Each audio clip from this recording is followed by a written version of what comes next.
अगर आप एक यूथ हो, यानी एक स्कूल स्टूडेंट हो या फिर एक कॉलेज स्टूडेंट हो या फिर इन सभी से भी आगे एक ऐसे पर्सन हो जैसे किसी जॉब की तलाश है, या फिर आप खुद का कोई स्टार्टअप या खुद का कोई बिजनेस करना चाहते हो, देन इन सभी चीज़ों को करने के लिए आपको कुछ प्रैक्टिकल स्किल्स की रिक्वायरमेंट है। ऐसी स्किल्स जो सिर्फ आपका प्रेजेंट ही नहीं बल्कि आपका फ्यूचर भी सिक्योर करे।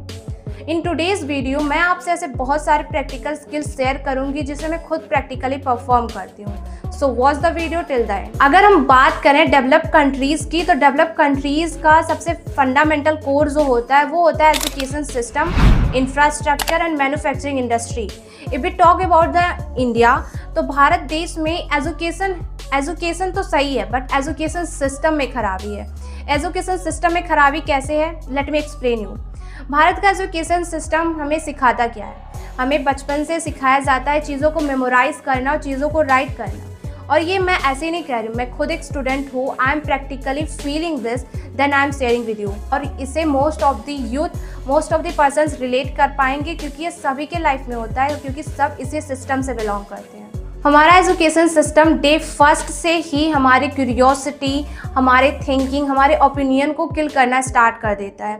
एजुकेशन सिस्टम को होना चाहिए कि एजुकेशन सिस्टम अपने बच्चों के रूट लर्निंग पर नहीं बल्कि अपने बच्चों के क्यूरियोसिटी और इंटरेस्ट पे फोकस करे। बात करें अगर इजराइल जैसी कंट्री की, तो इजराइल इतनी तेज़ी से ग्रो कर पा रहा है क्योंकि उसने अपनी एजुकेशन सिस्टम में सुधार किए। एजुकेशन सिस्टम में कुछ इस तरह करा कि उसने अपने बच्चों को सिखाया कि वो क्वेश्चन रेज करें, वो खुद को क्यूरियस बनाए, वो खुद को इंटरेस्टेड बनाए इन अ पर्टिकुलर फील्ड। इजराइल में जब बच्चे अपने घर पे आते हैं आफ्टर द स्कूलिंग, तो उनकी जो मदर, उनके जो पेरेंट्स होते हैं वो उनसे पूछते हैं कि आज तुमने ऐसा कौन सा क्वेश्चन पूछा जो तुम्हें सबसे ज़्यादा इंटरेस्टिंग और सबसे ज़्यादा अच्छा लगा। और इसी के चक्कर में इजराइल का हर एक बच्चा स्कूल जाते वक्त सिर्फ यही सोचता है कि उसे कौन सा पर्टिकुलर क्वेश्चन पूछना ताकि वो अपने पेरेंट्स को सेटिस्फाई कर सके और ताकि वो अपने पेरेंट्स को इम्प्रेस कर सके। और इसी के चक्कर में वहाँ के ज़्यादा से ज़्यादा बच्चे क्यूरियस होते हैं, वो चीज़ों को थिंक आउट करते हैं, क्वेश्चन पूछते हैं लोगों से, क्वेश्चन पूछते हैं टीचर से। और यही थिंकिंग, यही क्यूरियोसिटी इजराइल आज इतनी तेज़ी से ग्रो करा रहा है। So I think India should be adopt this type of education system, क्योंकि ये सिस्टम हमारे बच्चों की क्यूरियोसिटी को किल नहीं करेगा बल्कि उसे और भी जनरेट करेगा। सच्ची बताओ तो अगर कोई पढ़ लिख रहा है, इतना हार्डवर्क कर रहा है, तो सिर्फ उसके पीछे एक मोटो है। वो मोटो है हाउ टू बिकम रिच, यानी अमीर कैसे बने। हर बंदा इसीलिए हार्डवर्क करता है ताकि वो ज़्यादा से ज़्यादा अर्न कर सके और खुद को सेटिस्फाई कर सके। पर लिटरली बताऊं तो अगर आपको वर्ल्ड में मिलियनरीज या बिलियनरीज बनना है तो आप जॉब करके कभी नहीं बन सकते। अगर आपको मिलियनरीज या बिलियनरीज बनना है तो आपको एक बिजनेसमैन, एक एंटरप्रेन्योरशिप माइंडसेट चाहिए। और सिर्फ माइंडसेट ही नहीं बल्कि एक्शन के साथ उस चीज़ पे काम भी करना होगा। आज वर्ल्ड में जितने भी बिगेस्ट अचीवर हैं, या तो वो एक बिजनेसमैन है या तो एक एंटरप्रेन्योर है। That's all. If you want to be a businessman, देन आपको दो पर्टिकुलर स्किल्स की रिक्वायरमेंट है। पहला प्रोड्यूसर और दूसरा सेलर। ये दोनों स्किल एक ऐसे स्किल्स है जो किसी भी बिजनेसमैन के लिए सबसे ज़्यादा रिक्वायर है। आप अगर खुद का बिजनेस या खुद का स्टार्टअप करना चाहते हो, देन आपको ज़रूरी है कि आप इन स्किल्स पे फोकस करो। अगर आपको बिजनेस स्टार्ट करना है, देन आप बिजनेस इस चीज़ से भी स्टार्ट कर सकते हो किस फील्ड में आपका ज़्यादा इंटरेस्ट है। फाइंड आउट करो अपना फील्ड और ऑल्सो फाइंड आउट करो कि आप किन चीज़ों को ज़्यादा कंज्यूम करते हो। आप जिन चीज़ों को ज़्यादा कंज्यूम करते हो, ज़्यादा से ज़्यादा स्टार्ट करो कि आप उन चीज़ों को प्रोड्यूस करना स्टार्ट करो।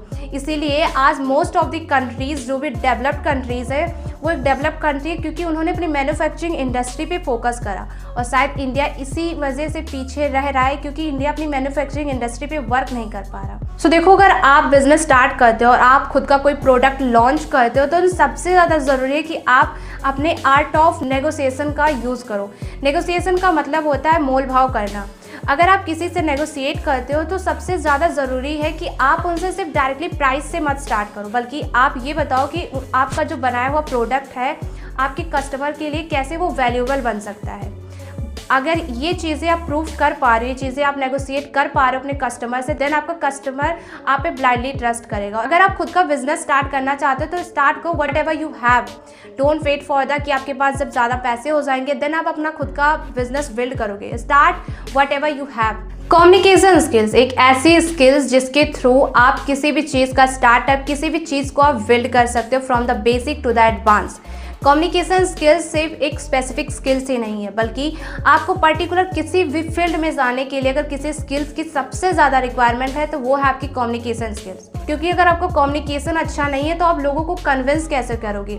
अगर आपके पास खुद का कोई प्रोडक्ट है तो उसे सेल करने के लिए ज़रूरी है कि आपका कम्युनिकेशन अच्छा है, क्योंकि अगर आपका कम्युनिकेशन अच्छा होगा देन आप खुद का प्रोडक्ट किसी को बेच सकते हो। And that's the importance of your communication skills. So if you want to be a public speaker, start to sit with 5 to 10 public speaker and you will be the next one. So to generate your income, ज़रूरत है कि आप अपने कुछ specific skills पर work करो। आप एक एंटरप्रेन्योर बन सकते हो, फ्रीलांसर बन सकते हो, आप डिजिटल मार्केटिंग स्टार्ट कर सकते हो। अगर आप एक कंटेंट क्रिएटर हो देन डेफिनेटली आप खुद को लिंक कर लोगे एफिलिएटिंग मार्केटिंग और डिजिटल मार्केटिंग से। आप प्रॉम्प्ट इंजीनियरिंग कर सकते हो। In today's world there is a lots of opportunities, बस ज़रूरत है उस चीज़ को फाइंड आउट करने की।